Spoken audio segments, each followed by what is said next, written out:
இந்த கேக் ஒரு last minute ஆர்டருங்க. ஆமாங்க. காலையில் கிளைண்ட்டு கால் பண்ணிவிட்டு ஈவினிங் 1 கேஜி கேக் வேணும்னு சொல்லியிருந்தாங்க. நம்ம லாஸ்ட் மினிட் ஆர்டர் எப்போவுமே எடுக்கிறதே கிடையாது.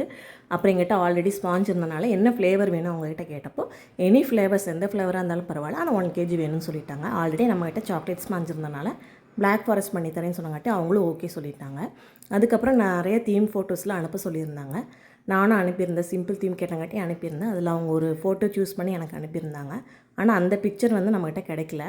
நானும் 2-3 ஷாப்பில் வந்து அந்த பிக்சர் சென்ட் பண்ணி இந்த மாதிரி இருக்கான்னு கேட்டிருந்தோம். அந்த டாப்பர்ஸ் எங்கேயுமே அவைலபிள் இல்லைன்னு சொல்லிட்டாங்க. அப்போ கிளைண்ட் கிட்ட கேட்டங்காட்டி சரி நீங்களும் ஒன்று பண்ணுங்கன்னு சொல்லிட்டாங்க. அவங்க பொண்ணுக்கு வந்து 9 இயர்ஸ்ன்னு சொன்னாங்க. ஸோ 9 இயர்ஸுங்கனால சிம்பிளாக இந்த மாதிரி பண்ணலான்னு சொல்லிட்டு ஒரு டாப்பர் வச்சு இந்த மாதிரி பால்ஸ் எல்லாம் செட் பண்ணேன். செட் பண்ணி பார்க்கும்போது அது லுக் வந்து கொஞ்சம் நல்லா இருந்தது. சிம்பிளாக ஆனால் நீட்டாக அழகாக இருந்தது. உங்களுக்கு இந்த டிசைன் பிடிச்சிருந்ததுன்னா லைக் பண்ணுங்கள். அண்ட் நீங்கள் யாராவது கோயம்புத்தூரில் இருந்தீங்க அப்படின்னா ஆர்டர் ப்ளேஸ் பண்ண வச்சிங்கன்னா ஸ்க்ரீனில் தெரியும் நம்பருக்கு வாட்ஸ்அப் பண்ணுங்கள். நம்ம வந்து ஓவரால் தமிழ்நாடு ப்ரௌனிஸ் பிளாண்டிஸ் வந்து ஷிப் பண்ணி கொடுத்துட்டுருக்குறோம்.